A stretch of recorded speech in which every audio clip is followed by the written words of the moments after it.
Hello दोस्तों, कैसे हो? तो आशा करता हूँ कि आप लोग अच्छे होइएगा। तो दोस्तों, आज जो हम वीडियो लेके आप लोग के सामने आया हूँ तो वो है जो मंत्रिपरिषद, उपराष्ट्रपति, विधेयक, सांसद, जितना भी होता है, राष्ट्रपति, उपराष्ट्रपति, राष्ट्रपति और जितना भी होता है उनके बारे में हम चर्चा करेंगे इस वीडियो में। और अच्छे से देखिएगा दोस्तों, आप शुरू से अंत तक नहीं देखते हैं तो दोस्तों आपसे विनती है कि आप शुरू से लेकर अंत तक ज़रूर देखिए ताकि आप लोग कुछ ज़रूर सीख पाइएगा। ठीक है, तो देखते हैं आप लोग को इस वीडियो में कि आप लोग से कितना क्वेश्चन बनता है और अपने अनुमान से बताइएगा कि कितना क्वेश्चन हमें बना है। ठीक है, तो ये क्वेश्चन जो है वह भारत की राज्य व्यवस्था से ली गई है क्वेश्चन। तो इसमें देखेंगे कि क्या क्या क्वेश्चन पूछता है और ये जो एसएससी बीपीएससी जो एग्ज़ाम है उसके पैटर्न के आधारित पर दिया गया क्वेश्चन। तो आपसे अनुरोध है कि आप मेरे वीडियो को जरूर देखें और चैनल पर सब्सक्राइब, अगर चैनल को सब्सक्राइब नहीं किया तो चैनल को जरूर सब्सक्राइब करें। ठीक है, चलिए तो क्वेश्चन की ओर बढ़ते हैं। एक नंबर क्वेश्चन क्या कह रहा है कि कह रहा है कि लोकसभा में अध्यक्ष के मत को कहा जाता है, यानी लोकसभा में अध्यक्ष जो है वो जो मत है, अध्यक्ष के जो मत है तो उनको लोकसभा में क्या कहा जाता है?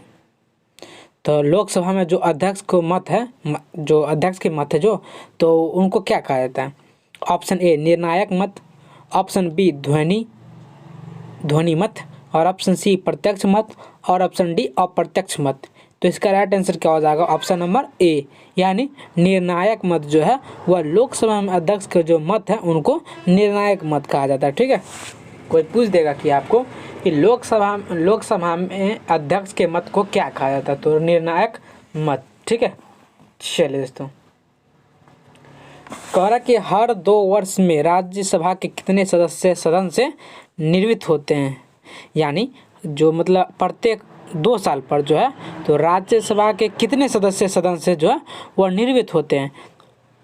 ऑप्शन ए कुल सदस्यों के 16, ऑप्शन बी कुल सदस्यों के 13, ऑप्शन सी कुल सदस्यों के 112 और ऑप्शन डी कुल सदस्यों के 56। तो इसका राइट आंसर क्या हो जाएगा? ऑप्शन नंबर बी, यानी कुल सदस्यों के 13, कुल सदस्य जो है तो उसमें से 13 जाता है। ठीक है, तो हर 2 वर्ष में राज्यसभा के कितने सदस्य सदन में जाते हैं तो निर्मित होते हैं? तो कुल सदस्य के 13 वो। ठीक है, 13 लोग। चलिए सर, 3 नंबर क्वेश्चन क्या कर रहा है? कह रहा है कि संसद सदस्य संसद में अपनी सदस्यता गंवा देगा यदि वह सत्रों से निरंतर अनुपस्थिति रहे तो। क्वेश्चन क्या करा कि कह रहा है कि संसद के जो सदस्य हैं तो उसमें संसद में अपनी जो है वह सदस्यता गंवा देगा तो यदि वह सत्रों में निरंतर अनुपस्थित रहे तो कितने दिन के लिए? तो ऑप्शन ए 45 दिन तक, ऑप्शन बी 60 दिन तक, ऑप्शन सी 90 दिन तक और ऑप्शन डी 365 दिन तक। तो इसका राइट आंसर क्या हो जाएगा? ऑप्शन नंबर बी, यानी 60। ठीक है, चलो तो आप चलते हैं 4 नंबर क्वेश्चन। कह रहा है कि लोकसभा का कार्यकाल कितनी बार 6 वर्ष तक बढ़ाया गया है, यानी लोकसभा का कार्यकाल जो है तो वह कितना था और जो 6 वर्ष तक बढ़ा दिया गया था? ऑप्शन 1 बार, ऑप्शन बी 2 बार, ऑप्शन सी 3 बार और ऑप्शन डी कभी भी नहीं। तो इसका राइट आंसर क्या हो जाएगा? 1 बार जो है वह लोकसभा का कार्यकाल कितनी बार तक? 1 बार जो है 6 वर्ष तक बढ़ाया गया था। 1 वर्ष 1 बार हुआ था, तो जो 6 वर्ष के लिए लोकसभा का कार्यकाल जो 5 वर्ष होता है ना उसको 1 वर्ष के लिए बढ़ा दिया गया था, यानी 6 वर्ष। ठीक है,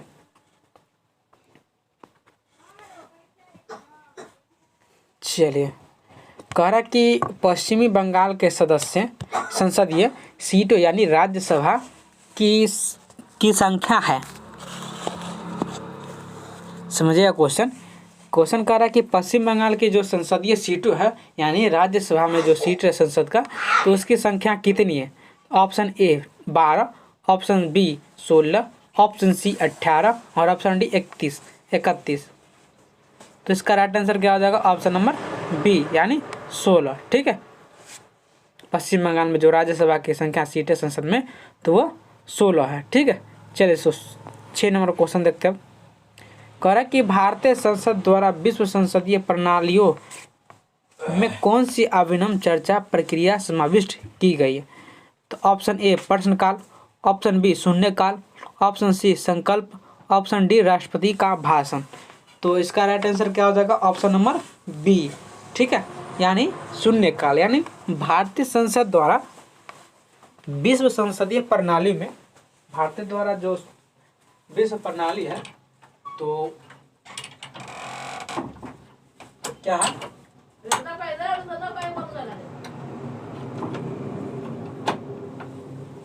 ठीक है, तो देखते हैं दोस्तों। तो भारतीय संसद द्वारा जो विश्व संसदीय प्रणाली है, तो उसमें जो अभिनव चर्चा की है, तो उसका समावेश करना है शून्यकाल। ठीक है, चलो दोस्तों अब देखते हैं 7 नंबर क्वेश्चन। कह रहा है कि राज्यसभा के सभापति कौन है? यानी भारतीय राज्यसभा के जो सभापति है तो वह कौन है? ऑप्शन ए भारत के राष्ट्रपति, ऑप्शन बी भारत के प्रधानमंत्री, ऑप्शन सी भारत के उपराष्ट्रपति और ऑप्शन डी लोकसभा के स्पीकर। तो इसका राइट आंसर क्या हो जाएगा? ऑप्शन नंबर सी, यानी भारत के उपराष्ट्रपति। यानी राज्यसभा के जो सभापति होते हैं वो भारत के उपराष्ट्रपति होते हैं। ठीक है, चलिए 7 नंबर हो गया। अब चलते हैं 8 नंबर की ओर। ठीक है,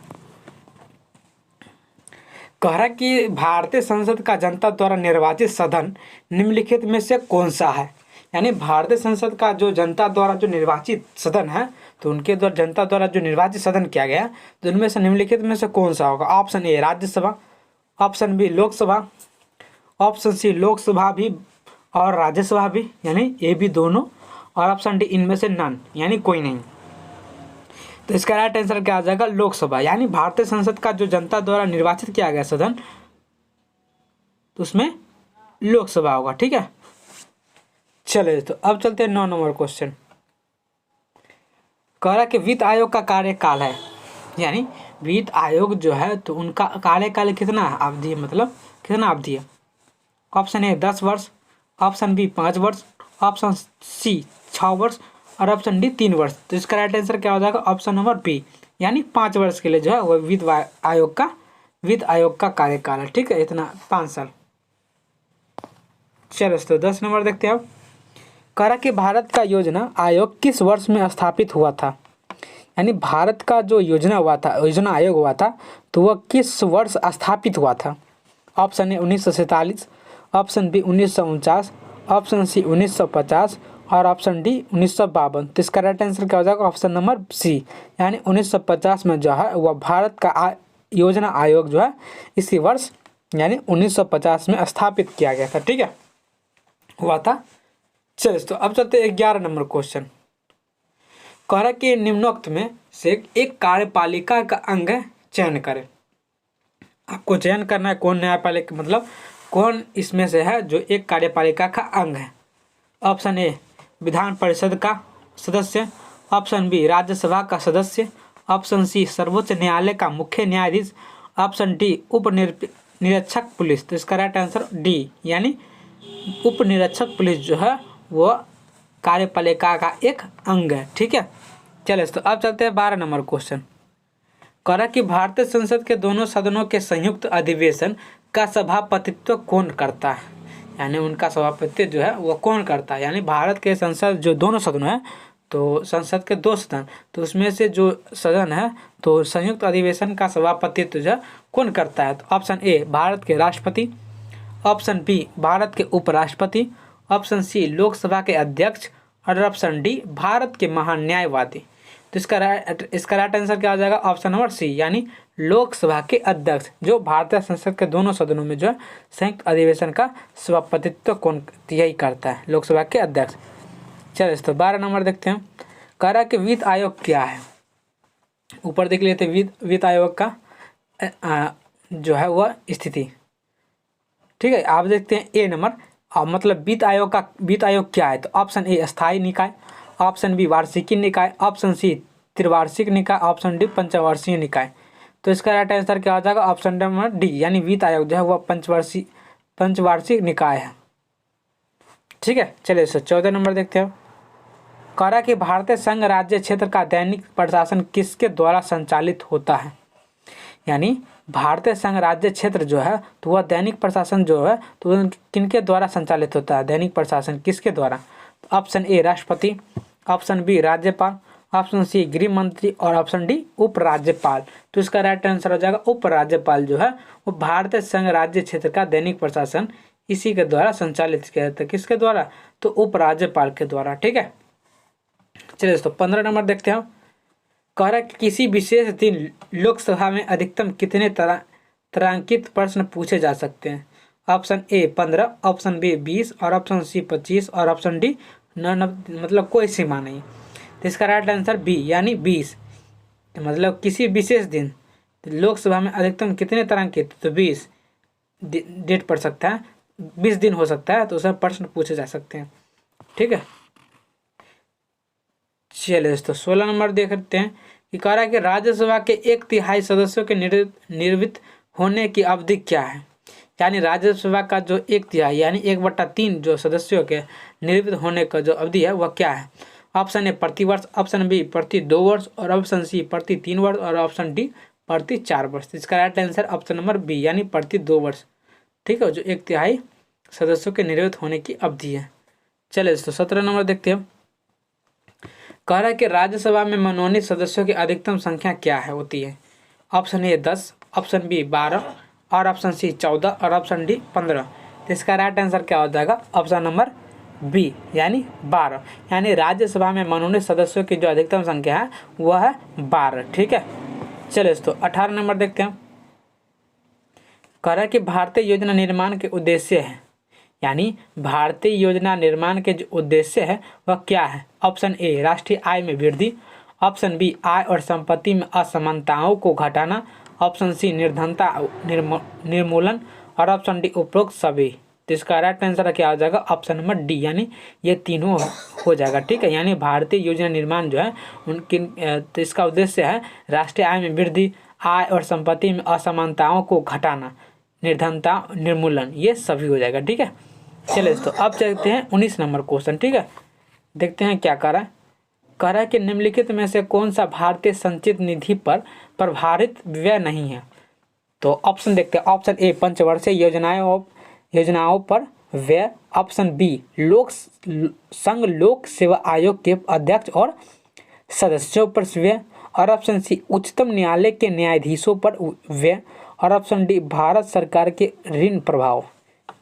ऑप्शन इसका राइट आंसर हो जाएगा ऑप्शन नंबर ए यानी पंचवर्षीय योजनाओं पर व्यय। यानी पंचवर्षीय योजनाओं पर व्यय जो है वह भारतीय संचित निधि पर प्रभावित व्यय नहीं है। ठीक है, चलिए दोस्तों अब 20 नंबर क्वेश्चन आप देखते हैं। कह रहा है कि जो व्यक्ति सांसद न हो क्या उसे मंत्री नियुक्त किया जा सकता है? यानी उनको मंत्री बनाया जा सकता है। यानी जो व्यक्ति संसद में न हो तो उसको मंत्री नियुक्त किया जा सकता है, यानी मंत्री को मंत्री बनाया जा सकता है जो संसद में न हो। ऑप्शन ए नहीं, ऑप्शन बी हाँ और ऑप्शन सी हाँ यदि संसद उस नियुक्ति को अनुमोदन कर दे, ऑप्शन डी हाँ पर उसे 6 महीनों के भीतर संसद सदस्य बनना होगा। यानी उनको प्रूफ दिलाना होगा कि हम संसद बनने के लिए लायक हैं कि नहीं। ठीक है, अगर हो गया तो वो संसद मतलब मंत्री बनने के लायक होंगे, नहीं हुआ तो वो छटा जाएगा। ठीक है, चलिए दोस्तों 21 नंबर क्वेश्चन देख लेते हैं कि कह रहा है कि नियमों का पालन कराना किसका कार्य है? यानी नियमों का जो मतलब पालन है तो वो किसका कार्य है कराने का? तो ऑप्शन ए कार्यपालिका, ऑप्शन बी विधानमंडल, ऑप्शन सी न्यायपालिका और ऑप्शन डी मंत्रिमंडल। तो इसका right answer option number C यानी न्यायपालिका जो है वह नियमों का पालन करना कार्य करता है। ठीक है, चलिए दोस्तों 22 नंबर क्वेश्चन देखते हैं। कह रहा है कि सांसदों के वेतन का निर्णय कौन करता है? यानी सांसद जो है तो उनका जो वेतन मिलता है, उनका जो भुगतान मिलता है तो वो उसका वेतन के निर्णय जो है वह कौन लेता है? ऑप्शन ए संसद, ऑप्शन बी केंद्रीय मंत्रिपरिषद, ऑप्शन सी राष्ट्रपति और ऑप्शन डी लोकसभा अध्यक्ष। तो उसका राइट आंसर क्या हो जाएगा? ऑप्शन नंबर ए यानी संसद। ठीक है, संसदों का वेतन का निर्णय जो है वह संसद करता है। ठीक है, चलिए दोस्तों अब चलते हैं 23 नंबर क्वेश्चन।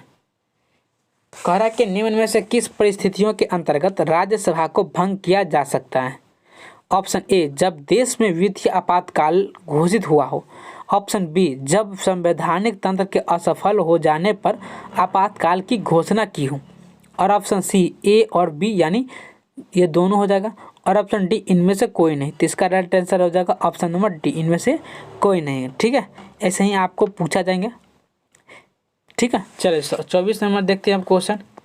कह रहा है कि संसद के दोनों सदनों के समक्ष वार्षिक वित्तीय विवरण किस अनुच्छेद के अंतर्गत प्रस्तुत किया जाता है। मतलब आपको बतलाना है कि किस अनुच्छेद के अंतर्गत जो है वह समक्ष वार्षिक वित्तीय विवरण प्रस्तुत किया जाता है। ऑप्शन ए अनुच्छेद 74, ऑप्शन बी अनुच्छेद 112, ऑप्शन सी अनुच्छेद 268 और ऑप्शन डी अनुच्छेद 370। तो इसका right answer option number B यानी अनुच्छेद 112 में जो है तो उनके अंतर्गत समक्ष वार्षिक वित्तीय विवरण जो है उनके अंदर प्रस्तुत किया जाता है। ठीक है, तो अनुच्छेद 112 के अंतर्गत। चले तो 25 नंबर क्या कह रहा है कि कह रहा है कि लोकसभा के प्रथम अध्यक्ष थे, यानी लोकसभा के सबसे पहले प्रथम अध्यक्ष कौन थे। तो option A Ravi Rai, option B M Ananthasayanam Ayyangar, option C Hukam Singh, option D G V Mavalankar. तो ऑप्शन नंबर डी यानी इसका राइट आंसर डी यानी जीवी मावलंकर। ठीक है, यानी लोकसभा के प्रथम अध्यक्ष कौन थे, तो जीवी मावलंकर जी थे। ठीक है, चलिए तो 26 नंबर क्वेश्चन देखते हैं कि कह रहा है कि मंत्रिपरिषद के आकार एवं सदस्यता के बारे में निर्णय कौन करता है। यानी मंत्रिपरिषद का जो आकार है और सदस्य के बारे में जो है तो वह कौन निर्णय करता है, कौन वह सुनाता है अपना। ऑप्शन ए राज्यसभा के सभापति, ऑप्शन बी राष्ट्रपति और ऑप्शन सी प्रधानमंत्री और ऑप्शन डी लोकसभा। तो इसका right answer option number C यानी प्रधानमंत्री जो है वह मंत्रिपरिषद के आकार और सदस्य जो है उनके बारे में निर्णय लेते हैं कि क्या करना है नहीं करना है, वो प्रधानमंत्री कहेंगे। ठीक है, चलिए तो 27 नंबर कह रहा है कि निम्नोक्त कथनों का अध्ययन करके समुचित उत्तर की पहचान करें। यानी निम्नोक्त मतलब इस कथन में आपको बतलाना ऑप्शन चारों मतलब दिया हुआ है, दो को दिया हुआ है, फर्स्ट एंड सेकंड दिया हुआ है। तो इसमें बतलाना है कि अध्ययन करके समुचित उत्तर की पहचान करें। कि पहला दिया हुआ है कि भारत का उपराष्ट्रपति नियुक्ति किए जाने के लिए किसी व्यक्ति में राज्यसभा का सदस्य बन सकने के योग्य अवश्य होनी चाहिए, योग्यता अवश्य होनी चाहिए। और 2 में कह रहा है कि उपराष्ट्रपति राज्यसभा का पदेन अध्यक्ष भी होता है। सही बात है, यानी ऑप्शन नंबर ए दोनों सही है, ऑप्शन नंबर बी दोनों गलत है, ऑप्शन सी केवल एक सही है और ऑप्शन डी केवल 2 सही है। तो इसका राइट आंसर क्या आ जाएगा, ऑप्शन नंबर ए यानी दोनों सही है। ठीक है, चलिए तो आप देखते हैं 28 नंबर क्वेश्चन। कह रहा है कि राज्यसभा के सदस्य कितने वर्षों के लिए निर्वाचित किए जाते हैं। यानी राज्यसभा के जो सदस्य हैं तो उनको कितने वर्षों के लिए उनको चुना जाता है। तो ऑप्शन ए 2 वर्ष, ऑप्शन बी 3 वर्ष, ऑप्शन सी 5 वर्ष और ऑप्शन डी 6 वर्ष। यानी राज्यसभा के सदस्य जो है तो उसको 6 वर्ष के लिए चुने जाते हैं, निर्वाचित किए जाते हैं। ठीक है, 29 नंबर आप देखते हैं कि कह रहा के निम्नोक्त में से किसके अंतर्गत आने वाले विषयों पर नियम बना सकने का संसद को एकमात्र अधिकार है। ऑप्शन ए संघीय सूची, ऑप्शन बी समवर्ती सूची और ऑप्शन सी राज्य सूची और ऑप्शन डी ए और बी दोनों ही। इसका राइट आंसर क्या हो जाएगा, ऑप्शन नंबर ए यानी सिर्फ संघीय सूची होगा। ठीक है, यानी इनके अंतर्गत जो है आने वाले विषयों पर नियम बना सकने का संसद को एकमात्र ही अधिकार है जो संघीय सूची है। ठीक है, इसी के अंतर्गत। चलिए दोस्तों 30 नंबर क्वेश्चन देखते हैं कि कह रहा कि राज्यसभा का सदस्य बनने के लिए न्यूनतम आयु क्या होनी चाहिए। मतलब राज्यसभा का सदस्य जो बनता है तो उनको न्यूनतम आयु कितना होनी चाहिए राज्यसभा बनने के लिए। राज्यसभा के सदस्य बनने के लिए जो है तो उनको न्यूनतम आयु कम से कम कितना वर्ष उनका होना चाहिए। तो ऑप्शन ए 20 वर्ष, ऑप्शन बी 30 वर्ष, ऑप्शन सी 22 वर्ष और ऑप्शन डी 25 वर्ष। इसका राइट आंसर क्या हो जाएगा, ऑप्शन नंबर बी यानी 30 वर्ष। यानी राज्यसभा बनने के लिए जो है तो उनका न्यूनतम आयु होनी चाहिए 30 वर्ष। ठीक है, चलो तो अब चलते हैं 31 नंबर क्वेश्चन कि कह रहा है कि प्रत्येक राज्य में महाधिवक्ता की नियुक्ति निम्नलिखित में से किसके द्वारा की जाती है।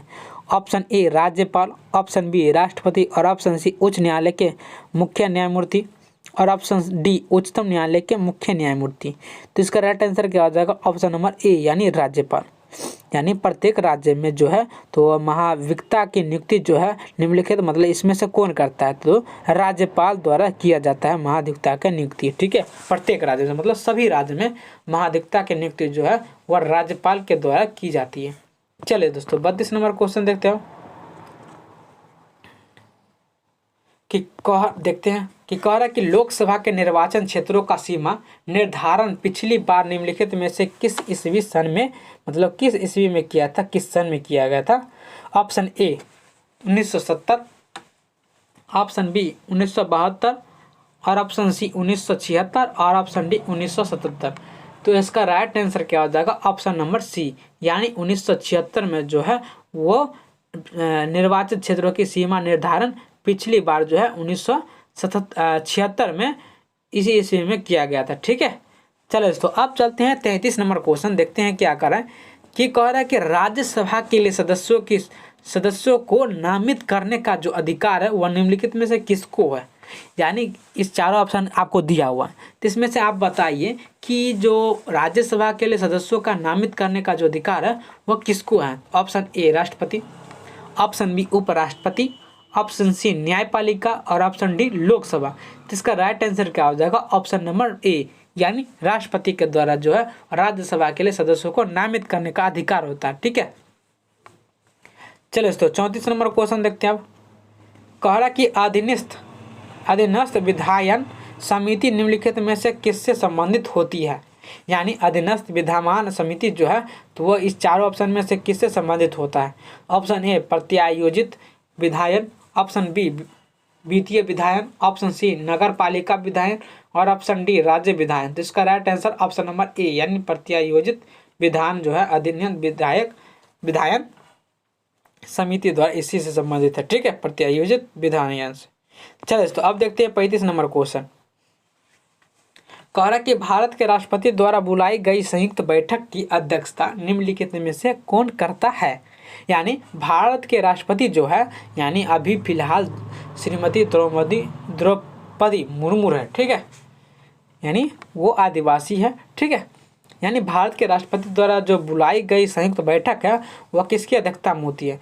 ऑप्शन ए राज्यसभा का सभापति, ऑप्शन बी लोकसभा का अध्यक्ष और ऑप्शन सी भारत के राष्ट्रपति और ऑप्शन डी भारत के प्रधानमंत्री। तो इसका राइट आंसर क्या हो जाएगा बुआ, तो इसका राइट आंसर हो जाएगा ऑप्शन नंबर बी यानी लोकसभा का अध्यक्ष। ठीक है, चलिए दोस्तों 36 नंबर देखते हैं कि कह रहा है कि राज्यसभा द्वारा लोकसभा का धन विधेयक कितने समय में लौटा दिए जाने चाहिए। यानी राज्यसभा द्वारा जो लोकसभा का जो धन विधेयक है तो उनको कितने समय में लौटा दिया जाना चाहिए। तो ऑप्शन ए 1 महीना, ऑप्शन बी 3 महीने, ऑप्शन सी 14 दिन और ऑप्शन डी 6 महीने। तो इसका राइट आंसर क्या हो जाएगा, ऑप्शन नंबर सी यानी 14 दिन। ठीक है, आगे बढ़ा जाए। अभी तक दोस्तों मेरा चैनल को सब्सक्राइब नहीं किए हो तो चैनल को जरूर सब्सक्राइब कर ले और अपने बेल आइकन को जरूर ही दबा लीजिएगा। ठीक है, और अपने दोस्तों को शेयर कर दीजिएगा ताकि वो भी पढ़ सके। ठीक है, तो आप नए हो तो जरूर चैनल को सब्सक्राइब। हाँ दोस्तों, अगर आपको इस वीडियो पर अच्छा लगे मेरा वीडियो तो आप जरूर लाइक कीजिएगा। ठीक है, चलिए दोस्तों बिना देर गिरवाई आगे की ओर क्वेश्चन बढ़ते हैं। कह रहा है कि 37 नंबर देखते हैं कि कह रहा है कि निम्नलिखित में से किससे राज्यसभा की कोई भूमिका नहीं होती है। यानी किसमें राज्य जो है मतलब इस चार ऑप्शन में दिया हुआ है तो इसमें से बताइए कि राज्यसभा की कोई भूमिका नहीं होती है किस राज्य में। तो ऑप्शन ए उपराष्ट्रपति के निर्वाचन में, किस राज्यसभा के मतलब, तो ऑप्शन ए उपराष्ट्रपति के निर्वाचन में, ऑप्शन बी अध्यक्ष यानी जिसको स्पीकर बोला जाता है तो उनके निर्वाचन में, ऑप्शन सी राष्ट्रपति के महाभियोग में और ऑप्शन डी उच्चतम न्यायालय के न्यायाधीशों को हटाने के लिए। तो इसका right answer option number B यानी अध्यक्ष जिसको स्पीकर के निर्वाचन बोला जाता इसी के निर्वाचन में की जाती है राज्यसभा की भूमिका। ठीक है, कोई भी भूमिका हो तो ये स्पीकर के निर्वाचन होता है। चलिए तो 38 नंबर क्वेश्चन देखते हैं। कह रहा कि संसद के दोनों सदनों की संयुक्त बैठक ऐसे बिल यानी बिल मतलब विधेयक, बिल को हम क्या बोल सकते हैं, विधेयक तो पर विचार करने के लिए जब आयोजित की जा सकती है जब उसे एक सदन ने तो पारित कर दिया हो तथा दूसरे सदन से निम्नलिखित में से एक अवधि का लंबित रखा, तो वह अवधि क्या है। यानी क्वेश्चन हम समझाते कि लंबा चौड़ा तो नहीं, क्वेश्चन अच्छा समझा देते हैं, ठीक है, समझने का प्रयास कीजिएगा आप लोग। कि कह रहा है कि संसद के दोनों सदनों, ठीक है, संसद के जो दोनों सदन हैं तो उनकी संयुक्त बैठक जो है, यानी एक विधेयक पर जो विचार किया गया तो वो आयोजित की जा सकती है। और कह रहा कि जब सदन में न तो पारित किया होता है न दिया जाता है और दूसरे सदन में जो है इनकी अवधि का लंबित रखा गया, तो वो अवधि क्या हो जाएगा? तो ऑप्शन ए 4 महीनों तक, ऑप्शन बी 6 महीने तक, ऑप्शन सी 1 वर्ष तक यानी 1 साल तक, और ऑप्शन डी 2 साल तक या 2 वर्ष तक। तो इसका राइट आंसर क्या आ जाएगा? ऑप्शन नंबर बी यानी 6 महीने तक, ठीक है, यानी 6 मंथ तक, ठीक है। चलिए तो अब चलते हैं 39 नंबर क्वेश्चन। कह रहा कि निम्नलिखित में से वह समिति कौन सी है जिसमें राज्य सभा का कोई सदस्य नहीं होता है? समझिएगा क्वेश्चन कि कह रहा कि मतलब उस कौन सा राज्य सभा सदस्य है जो वह समिति में नहीं होता हो। ऑप्शन ए प्राक्कलन समिति, ऑप्शन बी लोक लेखा समिति, और ऑप्शन सी सार्वजनिक शिकायत समिति, और ऑप्शन डी सार्वजनिक उपक्रम समिति। तो इसका राइट आंसर क्या हो जाएगा? ऑप्शन नंबर ए यानी प्राक्कलन समिति, ठीक है, जिससे राज्यसभा का सदस्य नहीं होता। चलिए तो 40 नंबर देखते हैं अब। कि कह रहा कि संसद में शामिल, यानी ऑप्शन ए राष्ट्रपति, लोकसभा और राज्यसभा, यानी संसद में शामिल कौन कौन रहता है?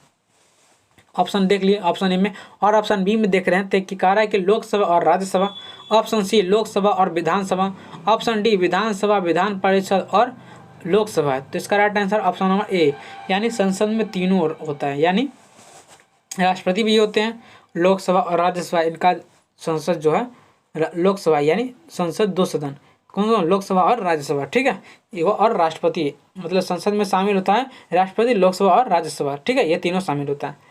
चलो तो 41 नंबर क्वेश्चन चलते हैं कि कह रहा है, देखते हैं। कह रहा कि राज्यसभा के सदस्यों का सेवाकाल कितना है, यानी सेवा काल लिखा हुआ है, यानी राज्यसभा के सदस्य का सेवा काल यानी उसको कितना वर्ष रखा गया है? ऑप्शन ए 3 वर्ष, ऑप्शन बी 4 वर्ष, ऑप्शन बी सी 5 वर्ष, ऑप्शन डी 6 वर्ष। तो इसका राइट आंसर क्या हो जाएगा? ऑप्शन नंबर डी यानी 6 वर्ष, यानी राज्यसभा का सदस्यों का जो कार्यकाल है या सेवा काल है तो उनको 6 वर्ष तक रखा गया, ठीक है। चलो 42 नंबर क्वेश्चन अब देखते हैं। कह रहा कि पहले वित्त आयोग का जो गठन हुआ था वह कब हुआ था, यानी पहले वित्त आयोग का गठन कब हुआ था? तो ऑप्शन ए 1950 में, ऑप्शन बी 1951 में, और ऑप्शन सी 1952 में, और ऑप्शन डी 1954 में। तो इसका राइट आंसर क्या हो जाएगा? ऑप्शन नंबर बी यानी 1951 में जो है वह पहला वित्त आयोग का गठन किया गया था, ठीक है। चलो दोस्तों 43 नंबर क्वेश्चन अब देखते हैं कि क्या कह रहा है। कि कह रहा है कि वह यह निर्णय कौन लेता है कि कोई विधेयक जो धन विधेयक और या मतलब यह निर्णय कौन लेता है? कौन सा निर्णय? मतलब ये जो निर्णय है कोई विधेयक धन विधेयक है या नहीं, यह कौन निर्णय लेते हैं? ऑप्शन ए राष्ट्रपति, और ऑप्शन बी प्रधानमंत्री, और ऑप्शन सी वित्त मंत्री, और ऑप्शन डी लोकसभा का अध्यक्ष, यानी इसका राइट आंसर इसका मतलब डी यानी लोकसभा का अध्यक्ष जो है वह निर्णय लेता है कि कोई विधेयक धन विधेयक है या नहीं, ठीक है। चलिए दोस्तों अब चलते हैं 44 नंबर क्वेश्चन। दोस्तों लाइक करते रहिएगा, ठीक है। चलिए दोस्तों कह रहा है भारत का प्रधानमंत्री बनने के लिए अपेक्षित न्यूनतम आयु क्या होनी चाहिए? यानी भारत का प्रधानमंत्री बनने के लिए यानी प्राइम मिनिस्टर बनने के लिए जो उनका अपेक्षित न्यूनतम आयु क्या होनी चाहिए? ऑप्शन ए 18 वर्ष, ऑप्शन बी 21 वर्ष, और ऑप्शन सी 25 वर्ष, और ऑप्शन डी 35 वर्ष। तो इसका राइट आंसर क्या आ जाएगा? ऑप्शन नंबर सी यानी 25 वर्ष, यानी भारत का प्रधानमंत्री बनने के लिए जो न्यूनतम आयु है वो 25 वर्ष है, ठीक है। चलिए तो अब चलते हैं 45 नंबर क्वेश्चन। कि कह रहा कि मंत्रिपरिषद की बैठकों की अध्यक्षता कौन करता है? यानी मंत्रिपरिषद की जो बैठक है तो उनकी अध्यक्षता कौन करता है? ऑप्शन ए प्रधानमंत्री, ऑप्शन बी राष्ट्रपति, और ऑप्शन सी मंत्रिमंडल सचिव, और ऑप्शन डी लोकसभा अध्यक्ष। तो इसका राइट आंसर क्या हो जाएगा? ऑप्शन नंबर ए यानी प्रधानमंत्री, यानी मंत्रिपरिषद की जो बैठक अध्यक्षता करते हैं वह प्रधानमंत्री यानी पीएम करते हैं, यानी प्राइम मिनिस्टर करते हैं। अभी के प्रधानमंत्री कौन है? नरेंद्र मोदी, ठीक है, यानी श्री नरेंद्र मोदी, ठीक है। चलिए दोस्तों 46 नंबर आप देखते हैं। कि कह रहा कि भारत में योजना आयोग का गठन किस वर्ष हुआ था? ये पहले भी एक क्वेश्चन इसी प्रकार से दिया हुआ था लेकिन थोड़ा हटके क्वेश्चन था और ऑप्शन शायद रकम से दिया था। यानी भारतीय योजना आयोग का जो गठन हुआ था कब किया गया था? Option A 1947, option B 1950, option C 1951 और ऑप्शन डी 1949। तो इसका right answer option number B, यानी 1950 में जो है वो भारत में योजना आयोग का गठन किया गया था। ठीक है, चलो दोस्तों अब चलते हैं 47 नंबर क्वेश्चन। कह रहा है कि भारतीय योजना आयोग का गठन कब हुआ? अब यहाँ भी पूछ दिया क्वेश्चन दोस्तों, रकम से पूछता है, मतलब पलट के पूछता है, आपको फंसा देगा। ठीक है, तो आपको फंसना नहीं है, जहाँ देखिए आयोग का गठन हुआ। ठीक है, चलो दोस्तों 47 नंबर कह रहा है कि भारतीय योजना आयोग का गठन हुआ कब हुआ? ये इससे पहले भी क्वेश्चन देख लीजिए 40 नंबर। अब 47 number option A 1948, option B 1949 और ऑप्शन सी 1950 और ऑप्शन डी 1951। तो इसका राइट आंसर सी, यानी 1950 में जो है भारतीय योजना आयोग का गठन किया गया था। चलिए दोस्तों अब चलते हैं 48 नंबर क्वेश्चन कि कह रहा कि केंद्रीय मंत्रिपरिषद के विरुद्ध अविश्वास प्रस्ताव कहाँ प्रस्तुत किया जा सकता है? यानी केंद्रीय मंत्रिपरिषद के जो विरुद्ध है तो उनके विरुद्ध अविश्वास प्रस्ताव जो है वह कहाँ प्रस्तुत कर किया जा सकते हैं, यानी प्रस्तुत किया जा सकता है। ऑप्शन ए केवल राज्यसभा में और ऑप्शन बी केवल लोकसभा में, ऑप्शन सी लोकसभा और राज्यसभा दोनों में, ऑप्शन डी राज्य के विधानसभाओं में। तो इसका राइट आंसर हो जाएगा ऑप्शन नंबर बी, यानी केवल लोकसभा में। यानी केंद्रीय मंत्रिपरिषद के विरुद्ध जो अविश्वास है तो उसका प्रस्ताव जो है वह प्रस्तुत कहाँ किया जा सकता है? तो केवल लोकसभा में किया जा सकता है। ठीक है, चलिए दोस्तों अब चलते हैं 49 नंबर क्वेश्चन। कह रहा है कि संसद के दोनों सदनों को संयुक्त सत्र कौन बुला सकता है? यानी संसद के दो सदनों में जो है सत्र जो है तो उसमें कौन बुला सकता है? तो ऑप्शन ए राष्ट्रपति, ऑप्शन बी प्रधानमंत्री, ऑप्शन सी लोकसभा अध्यक्ष और ऑप्शन डी उपराष्ट्रपति। तो इसका right answer option number A, यानी राष्ट्रपति। यानी संसद के दोनों सदनों का जो संयुक्त सत्र है तो वो राष्ट्रपति जी बुलाते हैं। ठीक है, चलो दोस्तों आज इस वीडियो का लास्ट क्वेश्चन देखते हैं कि क्या कह रहा है क्वेश्चन। तो देखिए दोस्तों क्या कह रहा है कि कह रहा है कि संसदीय प्रकार की सरकार में वह बराबर वालों में पहला होता है कौन है? यानी संसदीय प्रकार की सरकार में जो है वह बराबर वालों में पहला होता है तो कौन है? तो ऑप्शन ए राष्ट्रपति, ऑप्शन बी प्रधानमंत्री, ऑप्शन सी विपक्ष का नेता और ऑप्शन डी निचले सदन का अध्यक्ष। तो इसका राइट आंसर क्या हो जाएगा? ऑप्शन नंबर बी, यानी प्रधानमंत्री जो है वह संसदीय प्रकार के सरकार में है और वह बराबर वालों में पहला होता है। चलिए ठीक है दोस्तों, तो आशा करता हूँ कि आप लोग को अच्छी तरह की समझ में आया होगा। ठीक है, तो चलिए दोस्तों आप इस चैनल पर नए होंगे तो चैनल को ज़रूर सब्सक्राइब कर लीजिए और अपने दोस्तों को भी शेयर कीजिए जितना हो सके। ठीक है, और सब्सक्राइब करते रहिए। ठीक है, और लाइक तो करना ना भूलिएगा। चलिए दोस्तों फिर मिलते हैं कल के नेक्स्ट वीडियो में इन्हीं वीडियो के साथ। बने रहिए मेरे यूट्यूब चैनल पर। जय हिंद, जय भारत।